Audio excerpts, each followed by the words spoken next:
Por que o 13º salário, visto como benefício, é um dos maiores causadores de distorções econômicas que existe? Este é o Visão Libertária, sua fonte descentralizada de informações. Muitos acreditam que o 13º salário, o abono natalino, entre as demais porcarias da CLT, devem ser obrigações impostas pelo Estado para fazer o bem aos trabalhadores. Olha só, como o Estado é bonzinho. E assim acham justificável que o Estado force tais obrigações sob as mais diversas desculpas. Mas, como bem sabemos, o caminho do inferno é pavimentado de boas intenções. E vamos lhe mostrar por que o 13º salário, de todos, é o pior. O que muitos não entendem é que este benefício gera distorções econômicas absurdas, custos elevados às empresas e favorece os bancos. Sim, os bancos que a esquerda tanto critica por seus lucros.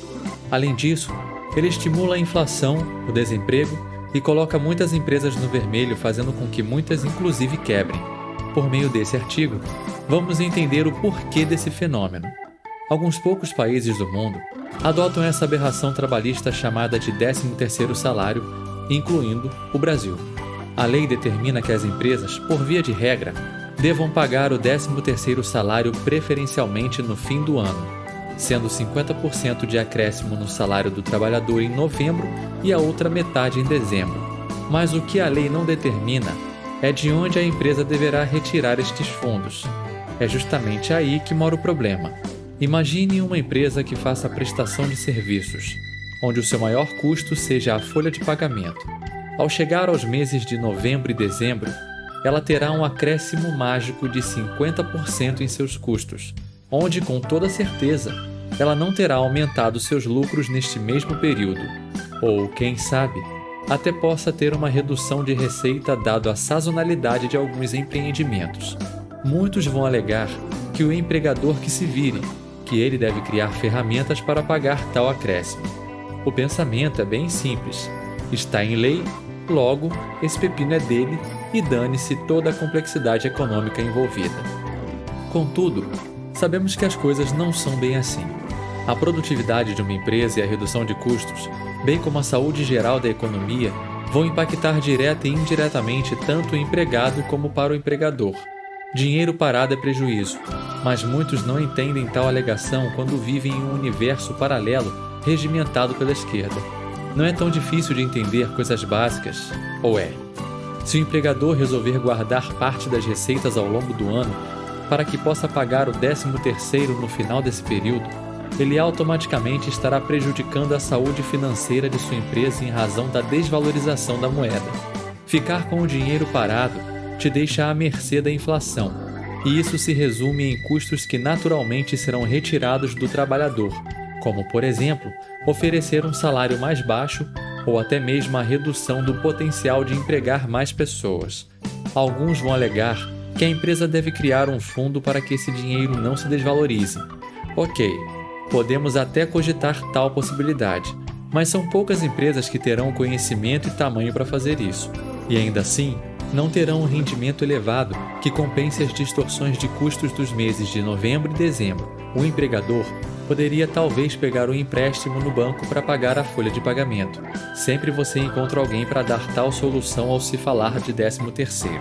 Embora muitas empresas consigam crédito, a grande maioria dos empregadores não possuem essa comodidade. O custo iria inviabilizar o negócio, destruir a margem de lucro ou, em alguns casos, as empresas não possuem patrimônio para deixar em garantia e assim obter o crédito. E mais uma vez, isso se resume em custos para a empresa em forma de juros bancários, o tempo perdido apenas para recorrer a tais mecanismos e a corrosão do lucro das empresas. Tal medida se traduz em ineficiência financeira para as empresas que deixam de reinvestir, empregar mais pessoas ou pagar melhores salários. Não é preciso ser nenhum gênio para entender que essa prática prejudica todos os envolvidos. No mundo de fantasia esquerdista, todo empresário atua na bolsa de valores ganhando muito dinheiro, se limpa com notas de dólares e tira férias 4 vezes ao ano. Contudo, segundo o Sebrae, 92% das empresas do Brasil são pequenas e médias. 80% das empresas fecham com menos de 5 anos de mercado e menos de 5% das que sobrevivem chegam à segunda geração. Qualquer pessoa que empreenda no Brasil gerando empregos, deveria ser tratado como herói. Mas, infelizmente, não é isso que acontece. Vale destacar que muitas empresas do nosso país trabalham com margens de lucros inferiores a 3%. As empresas mais lucrativas do país conseguem, segundo a Infomoney, uma margem de lucro médio de 7,1%, enquanto os bancos, que a esquerda tanto critica, a margem é de 21%. Mesmo com todas as críticas, eles continuam a estimular cenários para que os bancos possam lucrar cada vez mais. Claro que a culpa não é diretamente dos bancos. Afinal, eles não colocam uma arma na nossa cabeça para que você pegue dinheiro emprestado, mas as distorções econômicas acabam trazendo efeitos adversos. Elas pressionam os trabalhadores que ganham pouco a comprar no crédito, além de fazer com que as empresas apeguem empréstimos para cobrir suas folhas de pagamento e investimentos. Esse é um terreno fértil para os bancos, os quais sempre possuem as maiores taxas de lucros nos países que são mais regulados e com um monte de leis absurdas quanto ao nosso.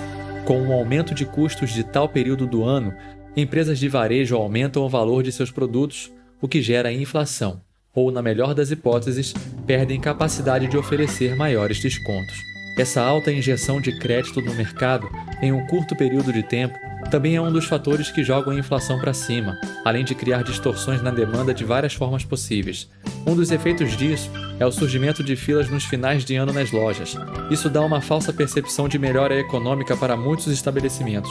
Então funcionários temporários são contratados, mas aí chega janeiro e são logo demitidos. Esse mesmo custo gera uma estagnação nas contratações em alguns setores nos meses de agosto a janeiro, propiciando o desemprego. Esse é o período do ano em que mais temos empresas entrando no vermelho para que então, nos meses seguintes, decretem falência.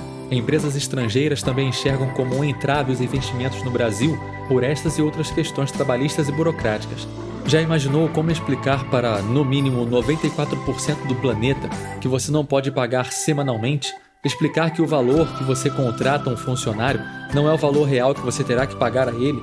Explicar ainda que você é obrigado por lei a ter uma das legislações inconsistentes e um dos judiciários mais lentos do planeta? Ou até mesmo ter que dizer que o Brasil é o país que você mais gasta tempo com burocracias?